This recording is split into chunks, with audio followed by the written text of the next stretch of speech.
November 1989 ku kyalo Gulamalo wenyini wetuli ku Mutala Bukinda.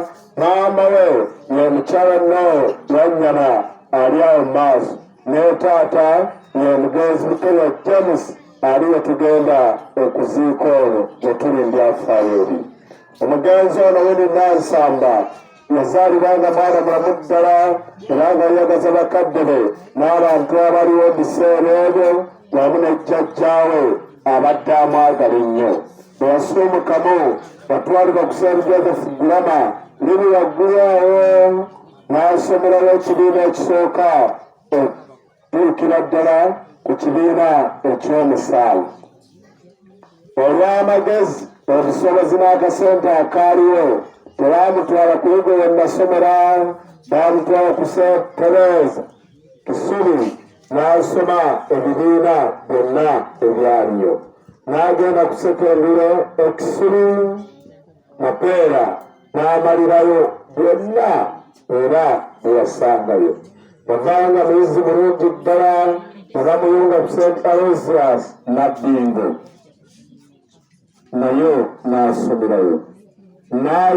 N'ayingira Kisubi St. Joseph Technical Institute naye nno nga yo yafunirayo diploma ne diguli desirowooza kufuna kubakasente n'emyaka birabika nga bekuseeko. Oluvannyuma ng'afunye diguli ne diploma neeyunga ku kitongole kya UDP gavamasannyalaze teyakolera omwaka gumu gwokka.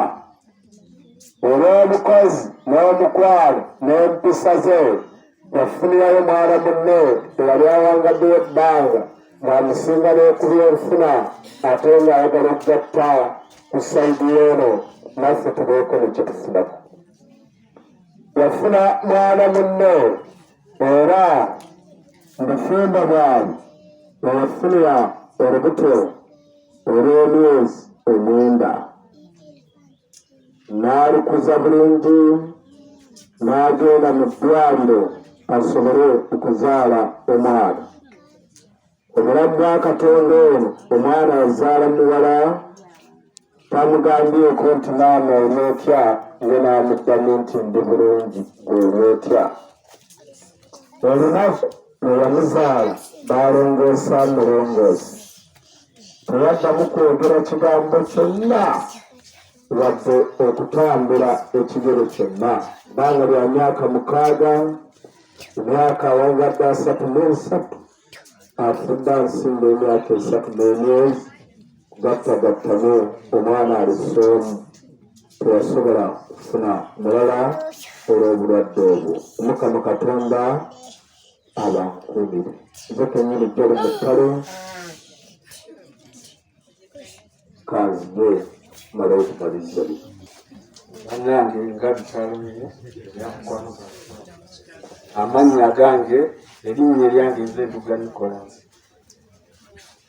Nkola ne UBC naye nasooka kukola na Deota TV bwe namanyira mukwano gwange olwo. Bano bonna abasinga abasigadde bammanyidde ku nze. Honorable Matovu Charles mukwano gwange tera ndipootinga mu Parliament tera obeera naye ye yatuusa ewa maama oyo omwana oyo ali bubi nnyo tasobola kwogera tasobola kulya. Abaamulabako nze ndi musajja mugumu naye olwamulaba nakaaba olw'embeera gye yalimu. Era nali ewange eŋŋaa mukyala wange sikaabangako naye kyenalabye kyankaabizza.